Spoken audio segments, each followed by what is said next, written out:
पंतप्रधान नरेंद्र मोदींनी केलं महामानव डॉक्टर बाबासाहेब आंबेडकरांना अभिवादन। उपराष्ट्रपती सीपी राधाकृष्णन यांचीही उपस्थिती होती। आज भारतरत्न डॉक्टर बाबासाहेब आंबेडकर यांची 135वी जयंती। चैत्यभूमीवर राज्यपाल जिष्णू देववर्मा, मुख्यमंत्री देवेंद्र फडणवीस, उपमुख्यमंत्री एकनाथ शिंदे, उपमुख्यमंत्री सुनेत्रा पवार, महापौर रितू तावडेंनी केलं अभिवादन। बारामती आणि राहुरी विधानसभेसाठी 23 तारखेला मतदान। सामान्य प्रशासन विभागाकडून अधिसूचना जाहीर। विधानसभा मतदारसंघाच्या क्षेत्रात सुट्टी जाहीर। भोंदू खरात प्रकरणात ईडीच्या हाती मोठं घबाड। छापेमारीत मिळाले कोट्यवधींच्या मालमत्तांचे पुरावे।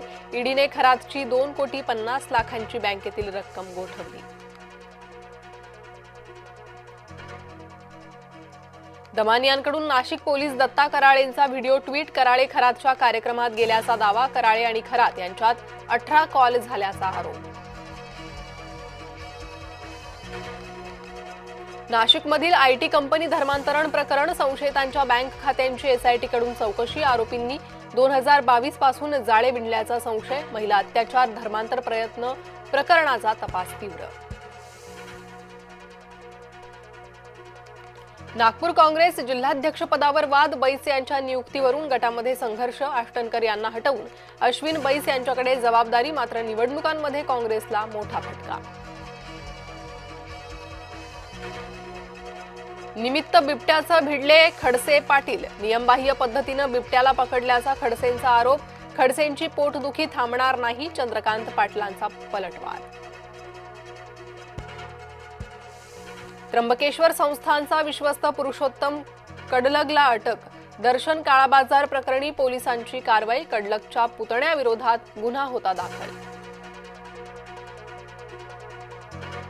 राहुरी विधानसभा विजयासाठी मवियाची रणनीती ठरली। बूथनिहाय नियोजन आणि जनसंपर्क मोहिमेवर भर देण्याच्या सूचना। धान खरेदी संपल्यानं शेतकऱ्यांवर उपासमारीची वेळ। धान खरेदीसाठी शेतकऱ्यांचं उपोषण। शासन दखल घेत नसल्याची तक्रार।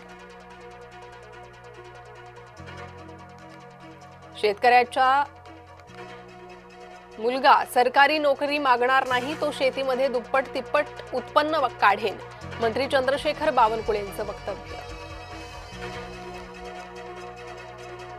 धुळ्यात मालपुरा येथील महात्मा फुले बहुउद्देशीय सभागृहाचं लोकार्पण। पालकमंत्री जयकुमार रावल यांच्या निधीतून सभागृहाची उभारणी।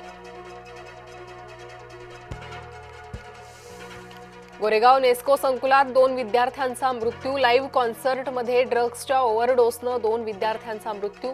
मृतांमध्ये 1 मुलगा आणि 1 मुलगी असल्याची माहिती।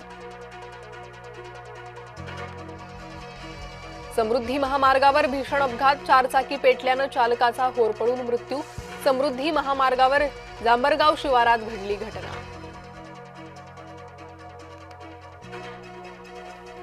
राज्यात उन्हाचा तडाखा वाढला। वर्ध्यात उष्णतेमुळे 2 जणांचा मृत्यू, तर उष्णतेपासून बचाव करण्याचं डॉक्टरांचं आवाहन।